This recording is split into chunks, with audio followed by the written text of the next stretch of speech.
Thank you, Wendy. Now, this is a 15-minute webinar, so I'm just going to cover the heads of these slides. The slides will be available through Wendy will tell you how to get them after this.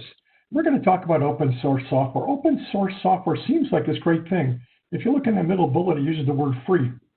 Free is a true and dangerous word for open source software. And open source components can have significant risks. They can have significant value, but significant risks. Oops, my screen is just getting a different size. Wendy, everything's gone crazy. Just try clicking in the center of the slide, and then it should move forward for you. Now, WebEx is not open source software. We're still having some issues.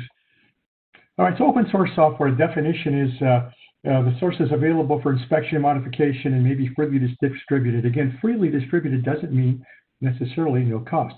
It can be components or it can be systems. Studies have shown that about 68% of audited code baselines include open source software that's unlicensed or has conflicts or a number of other issues. This can be a huge source of risk for your development organization. There's lots of different kinds of open source software. I am not a lawyer, but I'm going to cover these at a high level. Now, public domain, anybody can use it for anything. It doesn't mean it's safe. It means somebody has allowed it to be used. It also doesn't mean just if you go to GitHub and there's no license that it's public domain. In fact, anything on GitHub or anywhere else that you pick off and use, the author retains all the rights if they haven't explicitly given them away. In fact, anytime a developer writes something, they're independent, they retain the rights. So this can be a source of lawsuits and all kinds of other bad things. So I recommend when you're looking at open source software, you review the license type.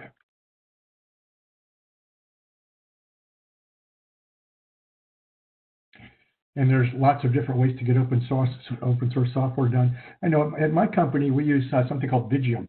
And Digium is an open source phone system, but we don't use the open source version. We pay somebody else who has enhanced it and modified it and who keeps it better up to date. So open sourcing again doesn't mean free, and it doesn't mean it's the version you should be using. Classifying open source software. If it's a whole system, for example, if it's Linux, it's one thing. If it's components, if you're pulling off a graphics component or a math component or whatever, it's a whole different world. And in order to figure out what it's going to cost, yeah, you can get the code for free, but you've got to test it. You've got to verify it's safe, et cetera, et cetera, et cetera. We'll talk more about that in a minute. Risks. Huge risks of open source software. 99% of the code baselines that in 2018 that had over 1,000 files that were analyzed found they were open source in 60% of the code.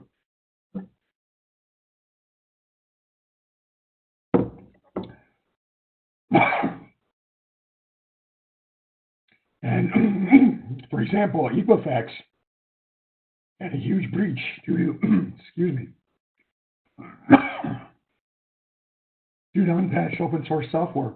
Thousands of companies are still downloading the vulnerable version that caused huge issues at Equifax.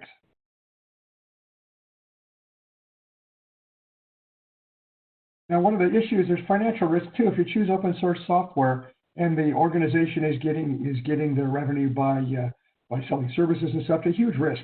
It's been shown that the open source companies can't compete financially with the proprietary companies.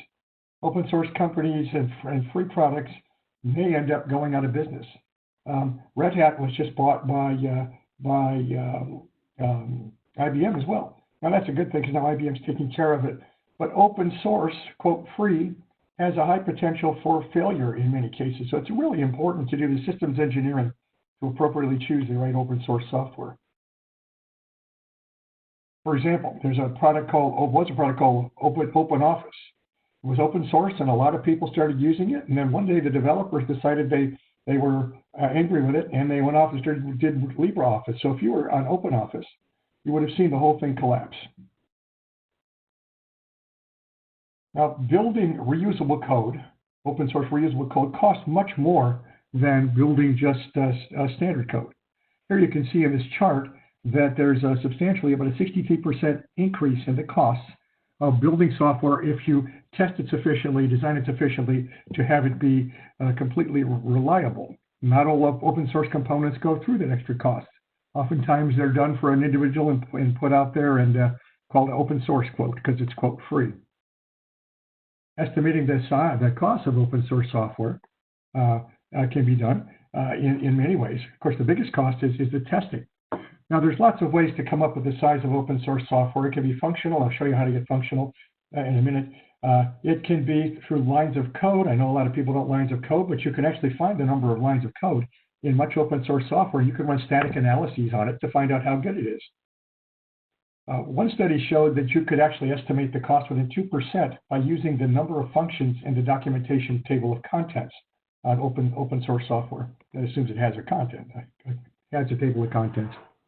There's analysis that's been done in many cases. In this example, this company's been purchased. I'm not sure they still use the same name, but they've scanned and logged millions and millions of lines of code and identified data issues, reliability issues, etc.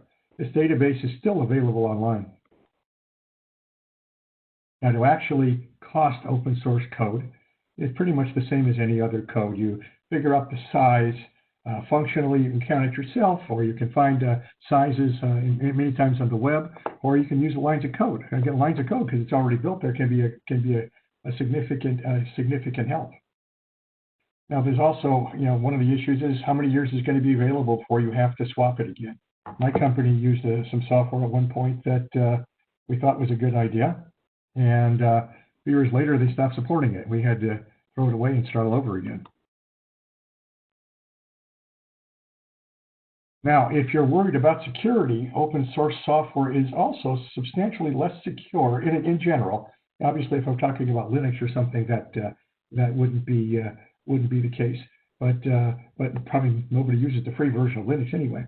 So security requirements, it can be up to 400% more costly. That graph up in the right-hand corner of the screen shows the costs of building in security. Nominal says don't worry about it. Just going up to high, which is typical like something like Microsoft Windows, substantial increase in the costs. So when using open source software, if they've paid the price, that's great. If they haven't paid the price, then you've got a potential problem and a risk. I realize this chart here is an eye chart. I'm not going to cover it in detail, but if you want the slides, it shows you how to take the number of functions and figure out the effective number of functions for it. For example, if we counted an open source or found an open source component was 300 function points, we could run this thing and figure out that there was about 38 function points worth of effort to test it. It can be very handy. This is available in a number of places. You can get it on our website, I believe, and also here. Now, I've done the quickest webinar I've ever done in my life. I actually like the 15-minute webinars, and I think I've gotten done in less than 15. What questions do you have? Hi there, hope you enjoyed that last clip. My name is Michael Maludis, and if you'd like to watch the full 60 minutes of that last webcast, while also getting complete unlimited access to our entire library of IT learning, simply visit our subscribe page at greatpro.org/subscribe. Unlimited annual access is $199 per year, but if you use the coupon code LEARN2EARN, you can drop that membership fee to just $149.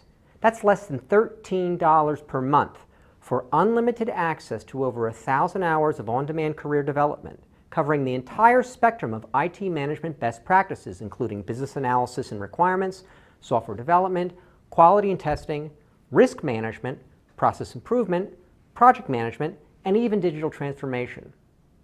But your membership doesn't just give you unlimited access to our vast learning library. You also get free access to our mobile app, as well as direct access to our network of over 300 of the world's leading IT consultants, all of whom are dedicated to putting practical knowledge at your fingertips so that you can learn more and earn more. I hope you will join me in becoming a member of the Great IT Professional and advancing your career with us. And if you're on YouTube, don't forget to hit that subscribe button above so that you get notified whenever we publish new free webcasts each week of the year. Thank you for your time and best wishes for your continued success.